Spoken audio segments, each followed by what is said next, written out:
मेहंदीपुर बालाजी।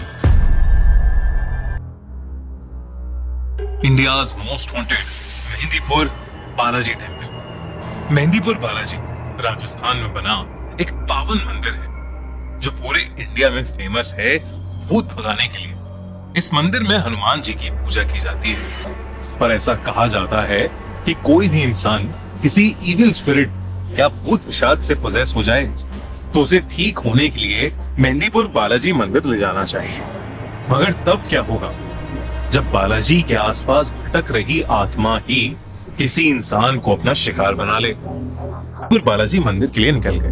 भारत मुझे लगता है कि इकलौता देश होगा जिसमें हर एक मंदिर के अपने रहस्य और अजूबे हैं। मेहंदीपुर बालाजी हो या अयोध्या का रावण, अर्शी मेहंदीपुर बालाजी मंदिर पहुंच गई थी।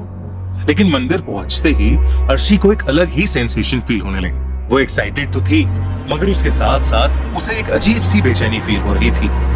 अर्शी और उसकी टीम शूट शुरू करने से पहले मंदिर को अच्छे से देखना चाहते थे। जब अर्शी मंदिर एक्सप्लोर कर रही थी तो अर्शी ने वहां ढेर सारी डिस्टर्बिंग चीजें देखी। आंगन में कुछ औरतें बैठकर अजीब सी हरकतें कर रही थी। कोई औरत चिल्ला रही थी, कोई पागलों की तरह बस हंसे जा रही थी। उन्हीं में से एक औरत ने अर्शी की तरफ देखा और वो अचानक ही हंसते हंसते रुक और फूट फूट कर रोने लगी। अर्शी वहां से तुरंत आगे चली गई। चलते चलते अर्शी मंदिर के बीच में लगे पेड़ के पास आ गई। उसने देखा कि वहां एक बूढ़े बाबा बैठे ध्यान में लगे थे। अर्शी वहां से जा ही रही थी, पर तभी बाबा ने उसे आवाज लगाई। अर्शी एकदम से चौंक गई और वहीं रुक गई। उन बूढ़े बाबा ने आंखें खोली और अर्शी को घूर कर देखा। उन्होंने उससे कहा, बालाजी के मंदिर में कई चमत्कार भी होते हैं, लेकिन कई खौफनाक चीजें भी। ये कहते ही वो बाबा अजीब ढंग से हंसने लगे। अर्शी के साथ मौजूद राजन उसे वहां से ले गए। राजन ने अर्शी को बताया कि अगर कोई उसका नाम पुकारे तो पलट कर नहीं देखना। मंदिर के अंदर जो प्रसाद मिले उसे घर लेकर बिल्कुल मत जाना। अर्शी ने ऐसी बातें पहले भी सुनी थी। उसकी माँ उसे बताया करती थी कि बालाजी मंदिर में भगवान की बहुत ही ताकतवर शक्ति है जो लोगों को शैतानी काली शक्तियों से बचाती है। लेकिन अगर किसी इंसान ने बालाजी मंदिर के नियम तोड़े तो वो काली शक्तियां उस इंसान को हमेशा हमेशा के लिए जकड़ देती हैं। इसके बाद अर्शी मंदिर में दर्शन करने गई और पंडित जी ने उसे प्रसाद भी दिया। उसने प्रसाद तुरंत वहीं खा लिया और फिर मंदिर से बाहर आ गई। उसके आसपास भीड़ थोड़ी ज्यादा थी, इसलिए पूरा ध्यान मंदिर से निकलने पर था जब अचानक अर्शी को किसी ने पीछे से पुकारा।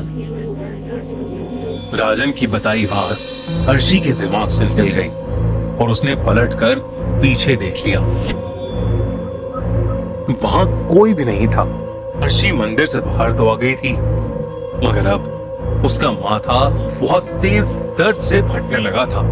तभी अचानक उसका फोन बजा और वो एकदम से हड़बड़ा गई। अर्शी का फोन उसके हाथ से छूटकर नीचे गिर गया और टूट गया। वो अपने फोन के टुकड़े उठा ही रही थी कि तभी उसकी टीम का एक मेंबर आया और उसे बुलाकर अपने साथ ले गया। मंदिर से वापस आते ही अर्शी की तबीयत बिगड़ती जा रही थी। अर्शी का मन बहुत भारी होता जा रहा था। उसे ऐसा लग रहा था कि जैसे उसे ठीक से सांस नहीं आ रही हो, और इसलिए अपने होटल पहुंचते ही अर्शी रूम में जाकर दवाई लेकर सीधा सो गई। सोते सोते अचानक ही अर्शी को एक सपना आया जिसमें एक काला साया अर्शी का गला दबा रहा था। अर्शी को ऐसा लग रहा था जैसे उसका दम घुट रहा। अचानक अर्शी की नींद खुल गई। वो पसीने में लथपथ हांफते हुए उठी और बाथरूम में जाकर अपने मुंह पर छींटे मार दी। जब वो बाथरूम से बाहर आई तो उसके दिल की धड़कन एक बार को रुक सी गई, क्योंकि उसने देखा कि उसका शरीर तो बिस्तर पर लेटा सो रहा था।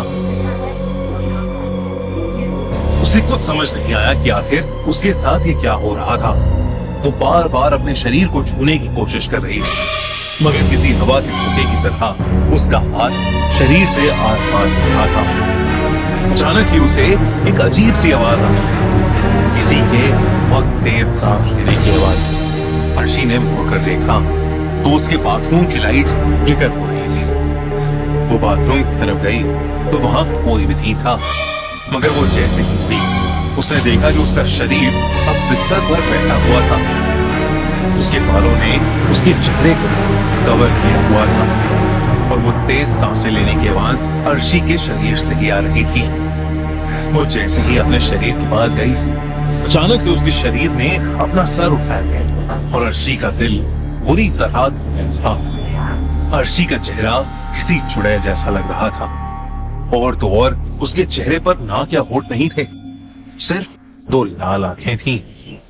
ये देखकर अर्शी बहुत जोर से चिल्लाई और उसने अपनी आंखें बंद कर ली। जब उसकी आंखें खुली तो वो अपने बेड पर ही थी। उसे रियलाइज हुआ कि वो तो बस एक सपना देख रही थी, मगर वो सपना बिल्कुल असली जैसा था। अगले दिन से अर्शी और उसकी टीम ने मेहंदीपुर बालाजी के मंदिर के आसपास शूटिंग शुरू कर दी।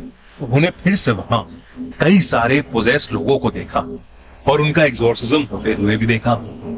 4 दिन तक उन्होंने यही सारी शूटिंग की और बड़े बड़े पुजारियों का इंटरव्यू लिया।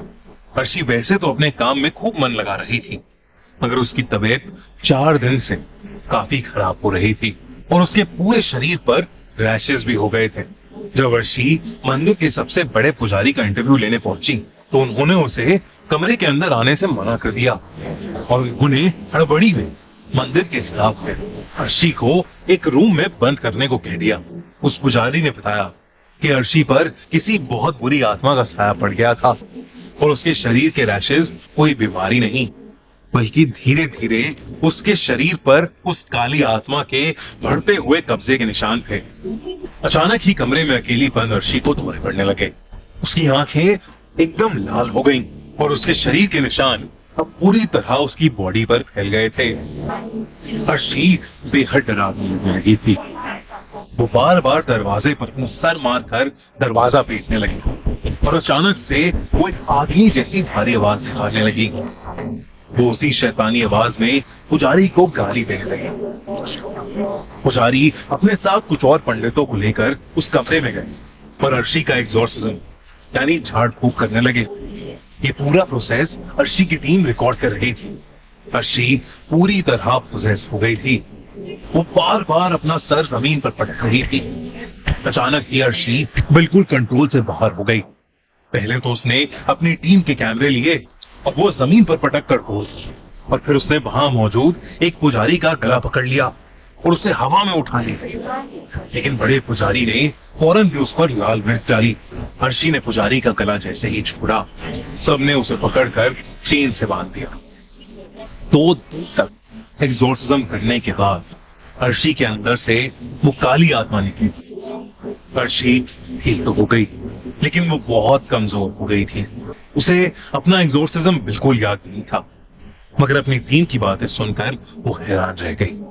इस इंसिडेंट के बाद अर्शी को उस डॉक्यूमेंट्री प्रोजेक्ट से हटा दिया गया और अर्शी ने फिल्में बनाने का सपना हमेशा हमेशा के लिए छोड़ दिया।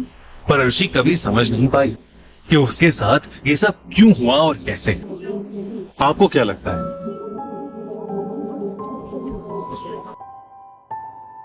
अगर आपको हमारी कहानियाँ पसंद आई हो तो अपने चैनल सैंडी हॉरर को लाइक और सब्सक्राइब करना ना भूलें। अब मिलते हैं अगले जहां डर से डरना मना है के नेक्स्ट एपिसोड में। तब तक बने रहिए सैंडी हॉरर के साथ और तैयार हो जाइए दिल दहला देने वाले अनुभव के लिए। दोस्तों, हम जानते हैं कि कुछ कारणों से हमारे चैनल पर नियमित और बेहतरीन वीडियो अपलोड नहीं हो पा रहे हैं, लेकिन दोस्तों मैं पूरी कोशिश कर रहा हूँ कि जल्दी से के लिए नई और अनुभवनाक वीडियो लेकर आऊँ। आपका प्यार और समर्थन हमारे लिए बहुत मायने रखा है, इसलिए सैंडी हॉरर के साथ जुड़े रहिए और तैयार हो जाइए असली डर से डरने के लिए और डर को महसूस करने के लिए।